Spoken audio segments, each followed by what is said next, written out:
Okay.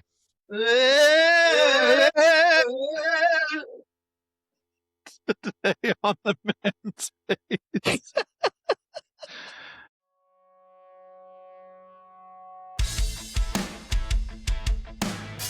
Welcome to the Manspace podcast. We're your hosts, Doctors Matt Brown and Rob Porter, and clinical therapist Mike Porter.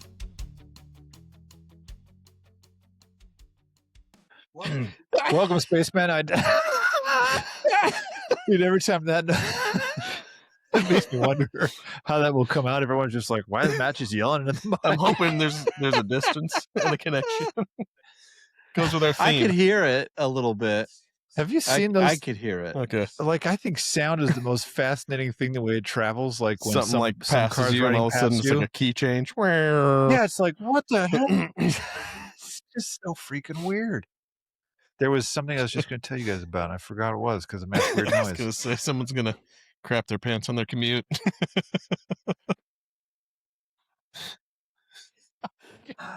I remember. This is what it was. So this year for Christmas, my wife and I a long time ago were kind of like, let's just go buy the stuff you want to buy for Christmas, and you know, like do you every once in a while, like, buy it and then you wrap it? Yeah, we buy it for ourselves and wrap it so that's you know, like, and then this year, like, usually I'll find something that I think, oh, Becky would like this, so I'll buy it and put it in her stocking or something like that. This year she decided, she's like, I'm gonna get you all the Christmas stuff. I was like, sweet, cool, like, because I was literally had nothing that I wanted to get. And she got me a bunch of stuff. One of the things she got me was a straight edge razor. Really? Yeah, it's like a she's like, what? Like a safety razor, like the like a fold out straight edge razor, but it is like a beginner's, because she's like, the ones that are an actual long blade that you sharpen, she's like, those are like $200. And so this is like one where you insert a razor, a blade. And I already, because I've had one before that's a different kind, and I've read all about it, because there's like a learning curve to these things, because it's like you have to have the correct angle and the correct pressure. So I'm trying. Did you shave with it today? No, not today. You could tell if I shaved with it. I've got to build my nerve back up for it again. I shaved with it and I cut myself 10 times. My neck was like, I was like, I'm like going to bleed out in the shower. Shaving your neck? Because you have to just go down, right? You're not shaving your head, right? Right, not my head. Just this part above my line here, and then my neck. I quit shaving that. Yeah, I can't do it because I don't like the way it grows in spotty. Plus, I get hair like up here. That's like, why is there hair right here? Yeah, I usually just yank those out. Like if I get like one or two rogue ones, I just yank them. Every once in a while, I'll do an inventory check where I just let it grow. Yeah, but I feel like when I'm just increasingly lazy when it comes to shaving. I feel like if you're gonna have a beard, you need to take care of your beard. When someone's just like, "Oh, I just let it go," it's like, I mean, what else is going? When it's like neck beard too, and it's like, come on now, because if I let my neck beard go, I'd be growing like, I mean, it's I still trim it every. But you just don't do it here. I still trim it every week, but like this, like I found that, like, I don't know, it grows pretty even enough. Like you can't really tell. I think about it every time I look at you. Liar. I'm like, dude, you look so lopsided. I can't take it. It grows like, you know, so it just kind of swoops up just a little bit, but it means that I don't have the line that I have to worry about trying to match up anymore. I do. That's when I do my inventory check. So I'll probably do one soon, because I haven't done one in a while. But I also decided to, like, I'm going to start trimming again more often, because I like it high and tight. I once a week I do. But just so you know, if you get one of these razors, normally my goatee, I don't. It's weird. Like, you're like, I'm gonna like slice my jugular, like, and because it's not like a there's a way angle. that, you know, they show you to hold it kind of like, you know, like this, so that, and it was like this, and it's sharp, man. I mean, they give you like 100 Mhm. blades, and they are sharp. Like, and man, it's just kind It of just freaky. Yeah, there was a place in Arizona where I used to get my haircut, Joe's Barbershop. Joe, I don't know. And he would use a straight edge for my neck and my like Uh-huh. sideburns and stuff. Yeah, And the I liked Philippines they it, do it. but I don't care. I think it's Like I shave my neck every day, I shave my head every other day. I don't care. I think it's kind of like smoking meat to me. Like Mhm. I can smoke meat on a Traeger or what do you have, a Rectech.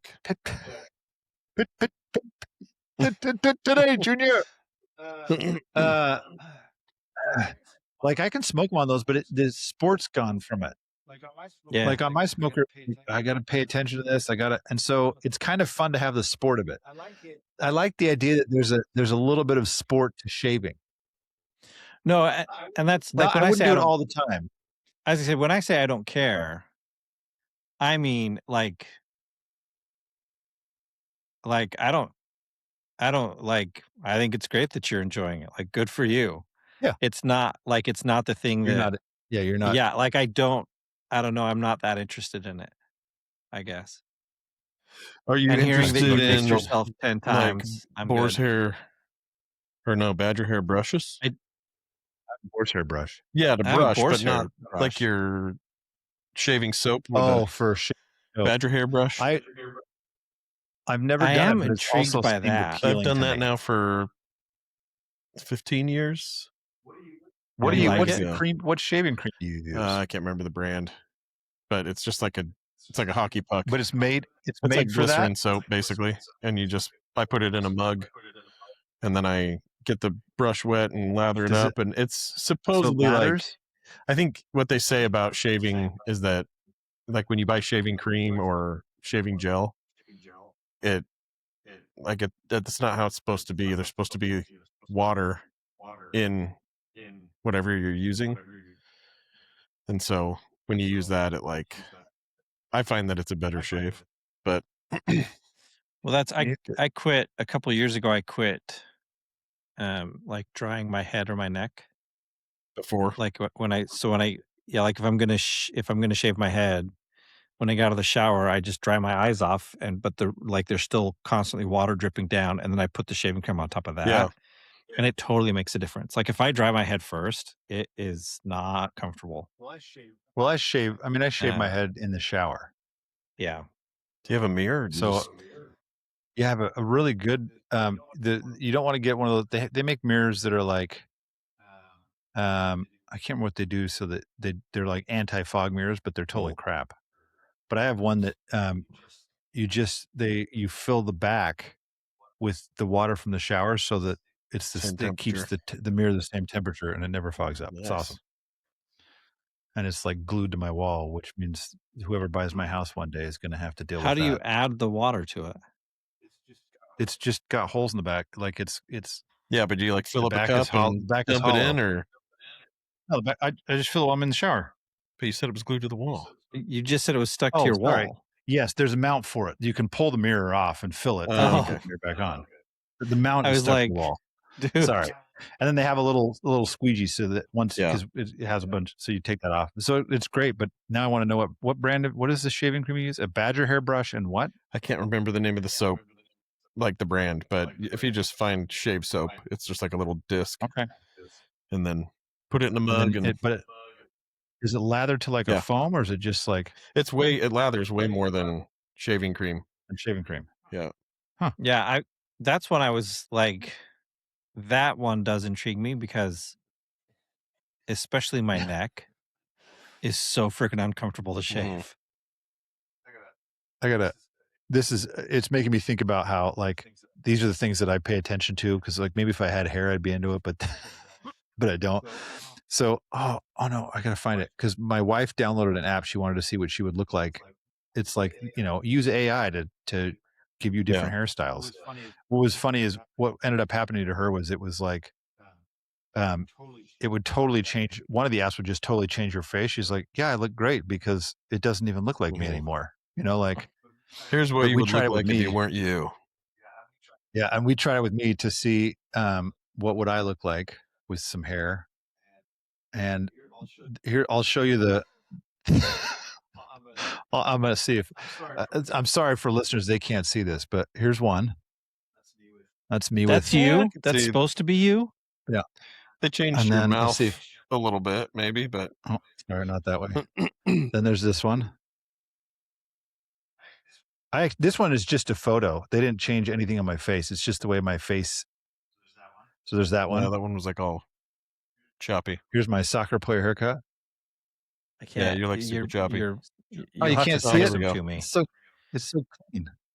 You're just. Oh, there it is. Okay, because hold on, we're building to the best one. This one I was like, oh, that's pretty good. I could go with that. Hold on, I'll just skip ahead to my favorite one. Then there's one option where you can have an afro, so they put an afro on. This is the best one. Yep. What? They just made me a black guy. It's not like they colored me. They just put a whole different black guy's face on there and just has my hoodie on. I was like, what? Yeah, I guess that's what I would look like with an afro. Like, oh my gosh, I would look like a black man. She showed it to me. I was like, oh, they really nailed that one, didn't they? Looks just like me. It's like I'm staring in a mirror. All right, so well, that's kind of fits our theme. What if you changed true. all these aspects of yourself? So here's this is something we mentioned a long time ago, apparently, and my buddy Ryan mentioned it. He's like, hey, you guys want to do a thing about this? And he mentioned the Ship of Theseus. And I don't either I can read this or Mike, you can explain it. You sounded like you knew what it was. I read it from whatever Google's search AI is. My friend Ryan is smarter than us, and none of us. Ryan Lewis. Ryan Lewy. He's Lewy. But here's this Ship of Theseus. The idea is a thought experiment to say if you've changed all the parts of something, is it still the same thing? So it was first posed by Plutarch Heavensby. That's it's first posed by Plutarch, but Plutarch Heavensby is from Hunger Games. I was going to say that. And every time Becky gets mad at me because she's like, stop saying it like that, because they'll be like, I'm Plutarch Heavensby. Basically, this mythical king Theseus asked if each of the planks, each of the rotted planks were replaced over time, is the original, and everything's new, is it still the same ship? So the reason I wanted to do this topic today is because I think, this is kind of interesting to think about. Like, there is no right answer to this. There is no like, there could be. I think there is still like in the form of, and the ship itself is like, if it were improved upon, meaning like what was if it's or what was rotted was replaced. Yeah, and it just gets replaced over and over and over. Being an ideal version of yourself to like a total piece of crap. Piece by piece. That's the and the I think part of the key here is it doesn't all happen at the same time. Right. It's a slow build over time. Like it's we did, a slat here and a slat there, and over time, none of the original stuff is remaining. What Ryan kind of said, he said he read one of his journal entries from back when he was like, a teenager, and it just says, I was like, who is this clown? But it was interesting because he's like, but you always feel like yourself. It's not like you feel. That's what's interesting, is if it's piece by piece, it's not like you switch overnight. But I think what's interesting to me about it is that I get plenty of people in my office who want change but are resistant to changing. And especially when you get dudes who are like, well, I don't like, that's just not me. I'm not the kind of person who, it's kind of funny because sometimes they're like, I'm just not the kind of person who listens well. They don't say that, but that's essentially what they're telling me. It's like, well, do you want to learn to listen well or not? I'm not trying to fundamentally change who you are, but they seem to think I am changing who they are. So I guess I wonder, like, if I, it's kind of like if I haven't seen somebody since high school, would they think, man, Rob, that guy is just the same? Like, who the crap is that guy? Like, would you be thinking that about them, or No.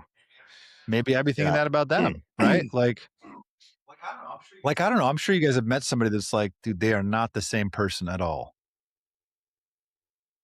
Yeah, but I think there's there's usually a something. dramatic shift. But go ahead, Mike. Well, I was going to say there's something interesting there, like running into someone that where did he go? Up your butt around the corner. In a tissue. Wah, wah. I got a tissue. Running into someone that I knew in high school, I think you run into some of the roles, like the roles aspect. Yeah, you were always this guy who did this. Yeah, and I think chances are when you run into someone like that, that's what's probably going to come out. First, like you'll probably a little bit naturally slip into, because that's how you knew each other. Yeah. And so you might a little bit slip back into that role. And so the change won't necessarily be as noticeable right off the bat. Yeah. And then by the time it is noticeable, like that's the other thing. This is where, to me, I think, but unlike a ship, we are constantly changing.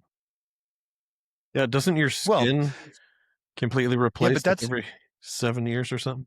Yes, but that is like a ship, right? In theory, your ship is just going to slowly rot over time. Right. Everything's going to fall I'm apart. thinking more of like, you're all slowly rotting. I know, but I'm thinking more of like a landscape. Okay. Like you look at the way that erosion works on land. Okay.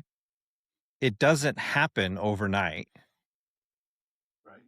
Right. And most people, they would have to leave a place and come, and even then they come back and they're like, I don't remember it being this way, but they can't quite pinpoint what's different. Yeah. They just recognize I don't remember it looking like this. Right. Okay. Because it's eroded and changed over time and it's so gradual. And this is like to Ryan's point, right? Like I never felt like I stopped being myself, but I'm clearly not that guy. Well, sure. Because you didn't change overnight. It was a gradual wearing away of this older version of yourself. Yeah. But let's just start at the basic level then and say, if you had to answer that question of the actual ship theory, like if you replace every single part of the ship piece by piece over time so that the whole thing has been replaced, even if it's in the exact same shapes, right? It's not like you changed the ship into a car. Is it still the same ship? Would you say that's still the same ship, or you'd say no, it's a different I think ship? the hardest part about a question like this is that it's like it's like those if a tree falls in the woods type of thing. Yeah. Like No one's around to hear it. Does it make a noise? the what? Oh yeah. Like everything we're talking about is my relationship to it. So if you're asking somebody, is this the same ship? And some guy's like, well, that deck I used to swab isn't there. Right? Or like I think and relationally too, like you're saying with roles, there's like this third entity. There's the observer, the object, and then the relationship between the two. And so at a basic level, are elements of the structure of the ship different? Sure. Our behaviors and habits and beliefs and life experiences different as we go through? Absolutely. But like each observer is going to have a different take on that based on the relationship they had with previous versions of yourself. And you might even have that experience too of looking back at a journal entry and saying, like, I can't even connect to that version of myself, right? It's hard for me to even go back and remember what it was like to be that person because I'm this person now, but I didn't notice the change along the way. This contrast all of a sudden highlights it. So I think it just calls more into question, like how you're relating to the thing, whoever it is that's observing it. Yeah, I think maybe there's two parts to that in my head. Like one is maybe how you relate to it, but maybe a sub part of that, I don't know if it's sub, but is how you actually define the thing. Yeah, that's what I mean. I think it's like, there probably is an objective definition of the thing, but we all have subjective relationships with it. So so you could say a ship is this object that floats on the water that's made of wood or whatever material. It still serves the same purpose.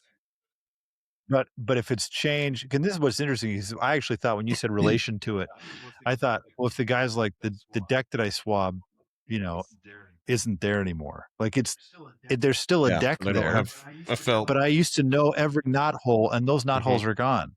Would he feel the same? Like this ship doesn't feel the same to me. So Mike, when you talk about erosion, it's like, yeah, this place is the same, but it looks different somehow. It's like, I don't feel the same way about this place anymore because of what we assign, the meaning we assign to it is maybe gone. I don't know now. how to relate to you because like you're saying, our way of relating before was based on X, and now you've outgrown that. And I have too. And yeah.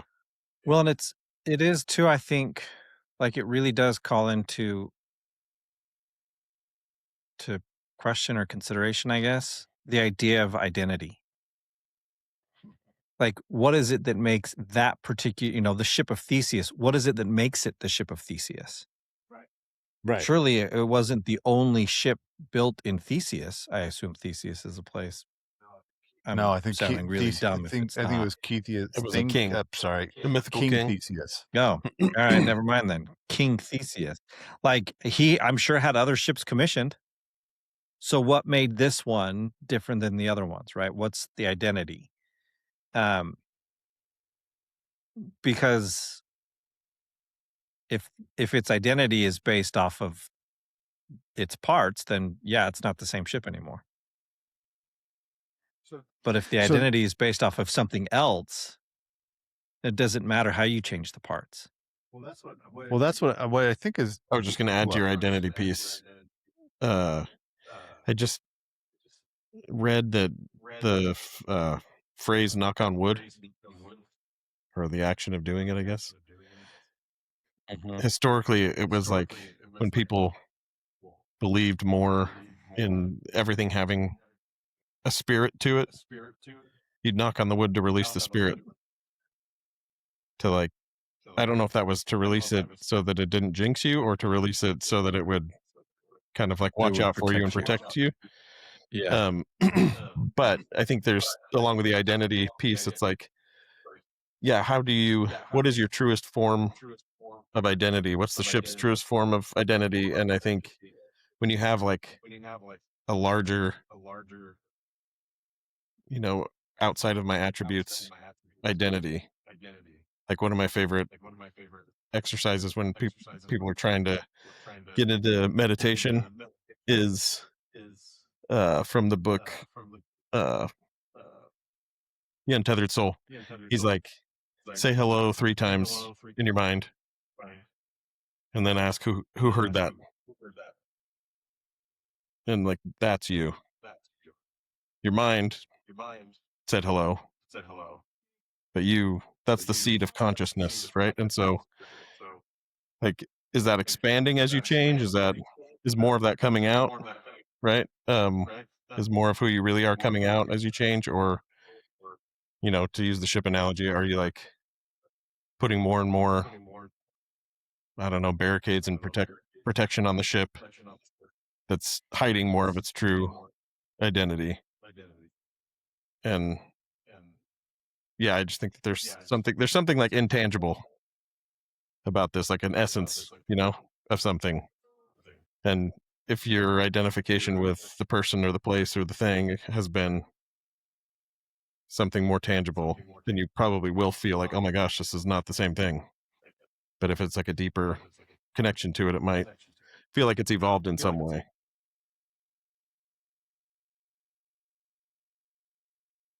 You knocking on wood over there? I was just thinking you said the essence of something, and all I could think about is moisture is the essence of wetness, and wetness is the essence of beauty. You remember that? It's from Zoolander when he's doing his merman. Merman! I think this, it's obviously, well, it's kind of funny to, like, if we actually looked at parts. I was talking with a client today about how she wants to sign up to be an organ donor. Well, not an organ donor, sorry, on the kidney donation list. And which I was like, I never even considered that. Like, and it's interesting the way they have things to make sure you don't get monetized. It's not like we'll pay you for this, but they have ways of making sure that like if you ever need a kidney, we'll bump you up to the top of the list. If someone close to you needs a kidney and you can't give one, but they but you would have been a match, They they also get bumped bump to the up top the of the list. It's really interesting. But I was thinking about how, because she said she heard about someone who went to go donate, be on the donation list, and they said, sorry, you can't. I'm like, why not? I'm a match. It's like, you only have one kidney. Because some people apparently only have one kidney. Oh, wow. Yeah. And I was telling her about how my tonsils kind of dissolved and I hacked them out. Because I was like, I don't have tonsils, but I never had a tonsillectomy. So, and then we found out later that you can actually, some people they just kind of erode essentially With and fall tonsils, out. not kidneys. Tonsils, correct. And I did say that. I was like, well, maybe, I don't know, maybe I peed out one of my kidneys. I don't know. But I also talked about how I don't have a gallbladder anymore. And it's like, oh, it's kind of interesting. Like even thinking about this, if I put my kidney into somebody else, or there's that movie, it's not All of Me. But Return to Me. Yeah. Return to Me, where she donates the heart, it's like, and then there's that, people have this thing. It's like, well, you can feel this like the heart seems to recognize these other people. And there's stories about that. That's like, it's like, well, that's interesting. Is that you then, now that you have this different heart in there? So you can get the mechanics of it. Go ahead, Mike. I was just going to say, I've heard from, a couple of different stories of people who've had heart transplants and their personality significantly shifts afterward. Right. Which is really like, and then you could, some people might argue like, sure, that's because, they approach death essentially. And so who knows? But then there's the argument on the other side, the kind of more supernatural or spiritual idea that it is because there's the essence of this person, the essence of wetness. But I think the interesting part to me, and this is where it moves into change of like, we as humans, which it is funny because we are, yes, our bodies are physically rotting from the day. It's kind of, human bodies just, when left unchecked, man, we stink and we like ooze and they're disgusting. What are you talking about? We are consistently. I'm a freaking rose. That was the most anticlimactic word choice. I'm a freaking rose.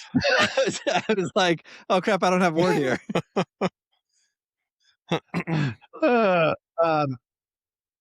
I have to get you back were thinking to about I was talking change. about. Well, yeah, I mean, we are, whether we want to or not, we're always going to be, whether we're being deliberate or not, we're going to be changing. Just like I tell couples, like, look, you will not be the same you were when you first got married after 20 years. Doesn't matter if you tried to or not. You'll be evolving and becoming something different. So it does happen. I do think this idea of, it's kind of interesting to say our relationship to ourselves, because I can think about how I relate to someone else, or I can even think about the meaning I give to something. So yeah, if a ship changes all its parts, to me, it's still the same ship, because it's the same reason that people have these deep attachments to their houses, where it's like, oh, but this is where Billy fell down the stairs, and this is where we cried our guts out. And somebody else walks in and is like, this wallpaper sucks, and I don't like these floorboards. It's like, dude, you don't get that. You don't understand this house, because the other person has assigned this deep meaning had all these to experiences. Side note, I'm going to rock your world right now with a house story. So the Home Alone house has sold several times, but I just saw it's up for sale again for like $5.5 million. But the stairs to the attic are, fully, there's no door there, and it's like fully redone stairs, so it's like main level looking stairs. The attic is like this, it's all built out and nice. Same thing going down to the basement with the furnace and everything, it's all like a super nice space. And below that, there's like a 30-foot deep, like the ceilings are 30 foot high, full-size basketball court in the Home Alone house. What? Yeah. What? I was like, why didn't Kevin go down there, dude? Like, was it there when they I don't know how there? you would excavate that deep and like pull all of that out of, unless you did it like way, I don't know, man. Like it blew my mind. Yeah, I don't know. So that's not the same house, but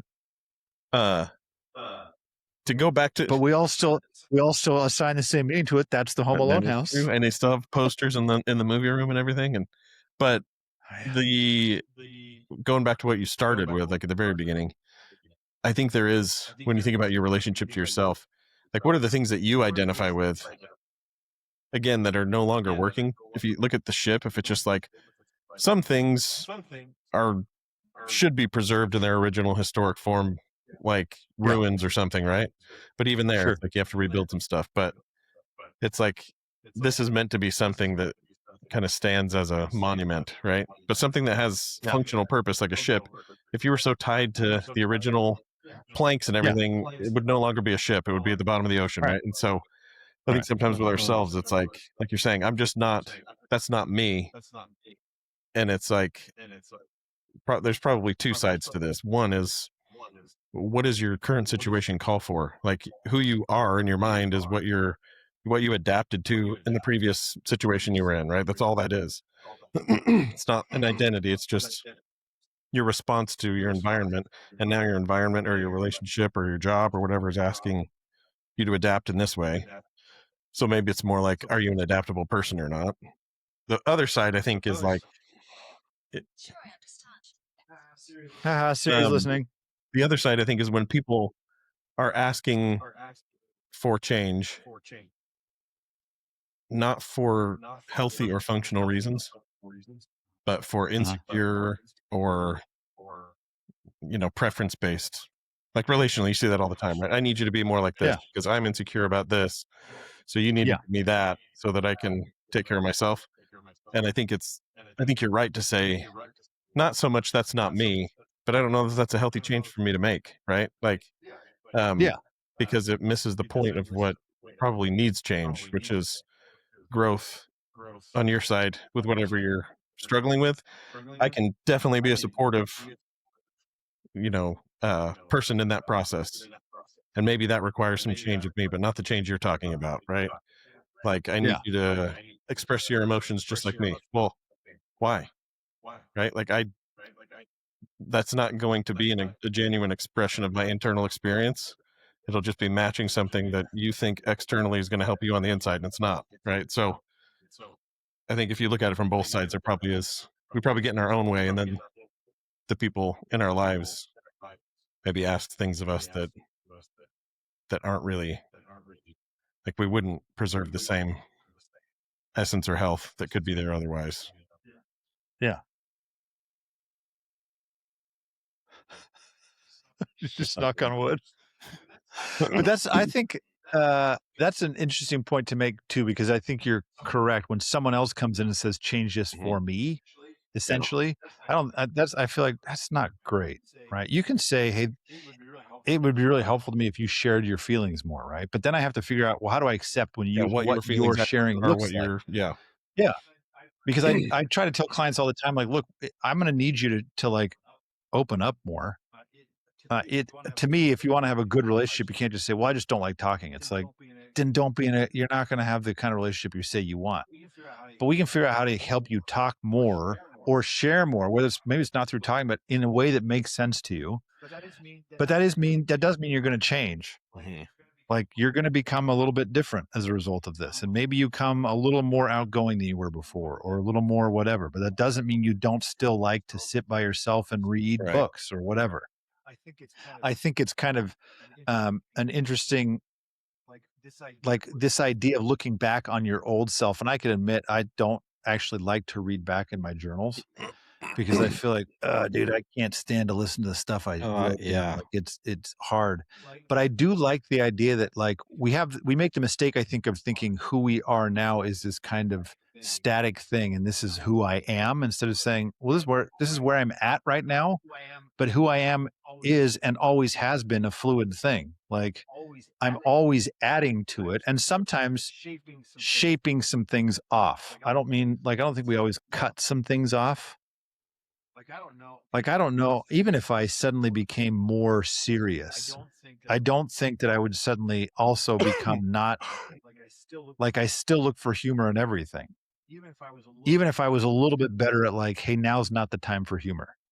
But that's just something I would shape. And so maybe someone would say, because I remember actually at my friend's, my friend Ryan, his wedding, they had me read, it was like a scripture, from like Matthew or something. It was something that his wife, it was like a tradition either in her church or in her family. I can't remember, but it was like you get up and you read this verse, and usually somebody else does it, but they had me do it. I can't remember, but I did it, and I afterwards, my old boss Fred, he walks over. He's like, "What was that, man?" I was like, "What do you mean?" He's like I was like, "No jokes in that." It's like, "Fred, I was reading a scripture, man." Like, what? But in his mind, it's like, "Who are you?" And like, because what you guys are talking about, it's like he learned to relate to me that way. And so now I'd shifted things. But I think for us as humans, it's like, yeah, I don't think I'd look back and be like, who was I back then? I think that was my understanding at the time. I've developed it since then. But I don't think I could get to where I've gotten without that understanding first. So I don't think I could have sailed around the world had I not replaced these boards. But if I didn't have the basic boards to begin with, I wouldn't have even gotten on the sailboat. Boy, I think I lost that metaphor. You got it. Well, that's okay. I'm on the boat. I'm swabbing decks.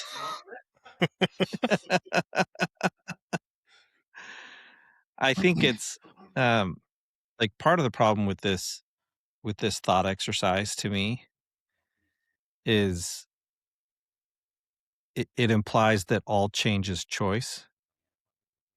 And I guess at its like technical, all change is choice. But I think a lot of it happens on a subconscious level. We don't realize we're changing. Right. And so That's a good point. this is like the thought exercise implies that I am actively choosing to change parts of myself. I'm not. I asked a guy the other day, I said, "Hey," because we were just talking about growth. And I said, "How do you think you've grown since this significant thing happened 3 years ago?" And he goes, I don't think I have. And I was like, huh. And I'm like, yeah, you totally have. And now I need you to go look and see. But to him, he was not significantly different. And I was like, no, you're very different. I've known him the whole time. And I thought, at least the way you interact with me and the way you talk about things, like you are a very different individual than you used to be. Couldn't see it because we don't think to look at it because it happens, like I said, at a subconscious level and typically so slowly that it's not, it's rare when you have a big life-changing event that is like, I was going this direction and now I'm very much over here.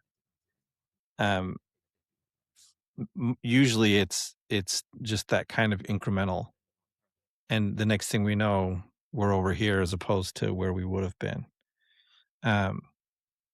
But yeah, to me, so much of what we're talking about is at least at a conscious level outside our control.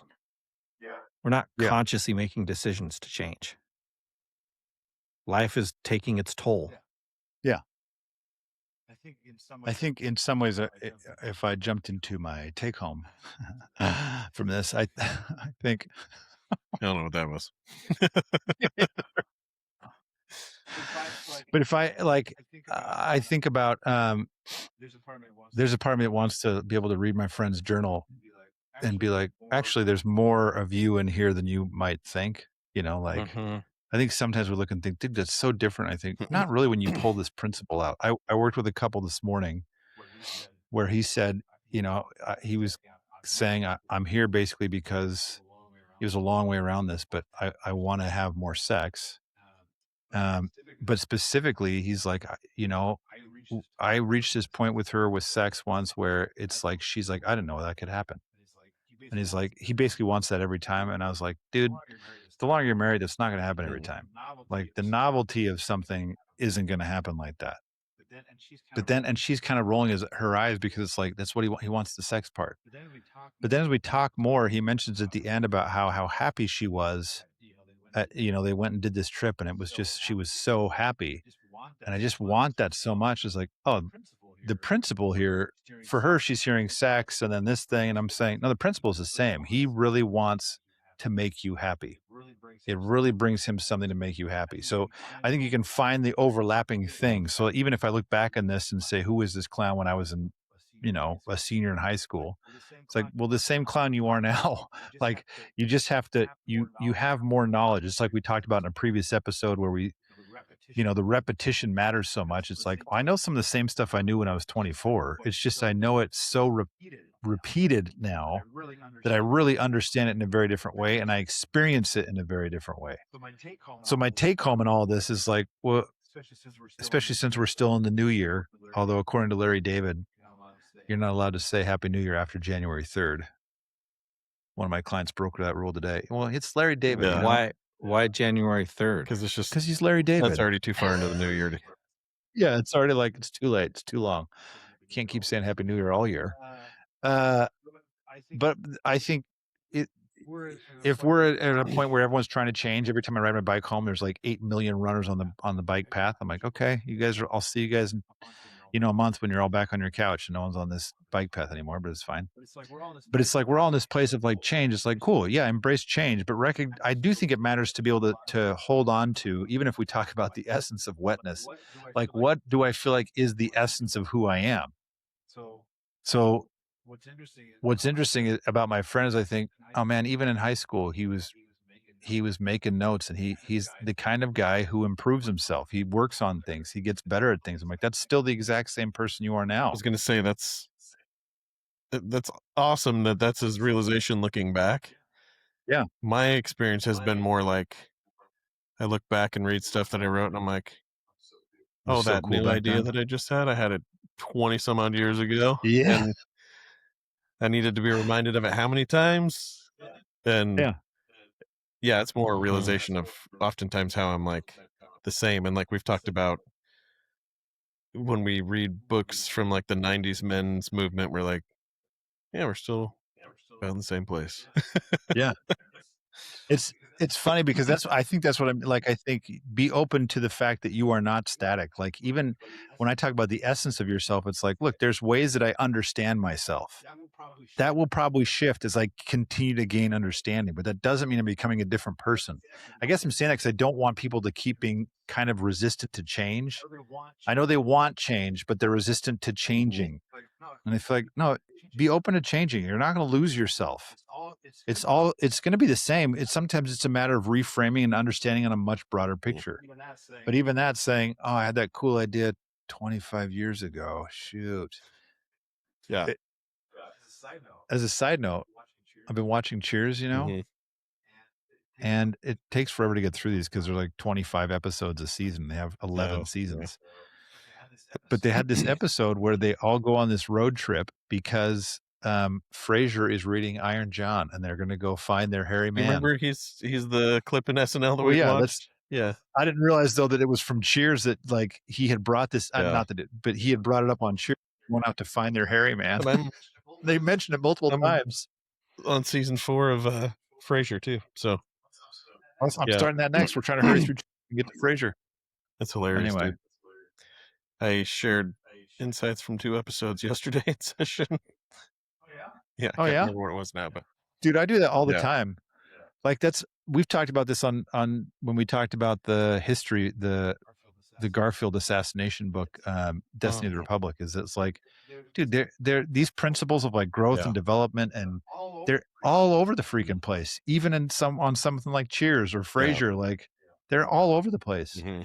So you just got to look for them and find them. But anyway, I don't know if you guys have any take-home messages. Any? I have some take to the QT lessons. Matt's ready for the drink store. No, I think we've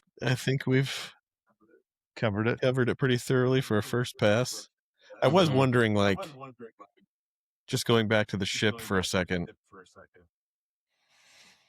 there is something to, like, whoever were the original builders of the ship. Like, are they the same people that replaced all the planks? Because there is kind of like this creative impact on things that makes it not necessarily the thing kind of in and of itself its own thing, but it's somebody else's influence on it, right? And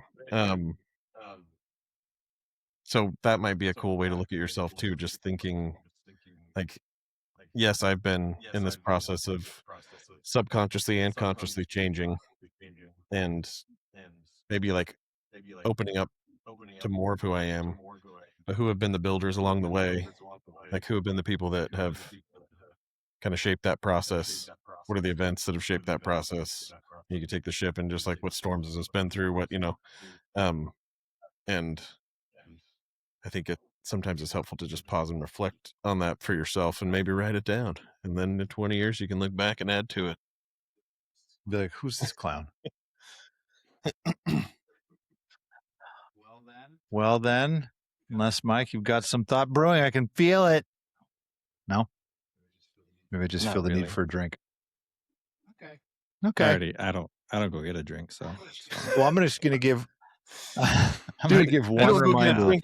But you have 27 options within a 5-mile radius of you to get a good fountain drink. I know, man.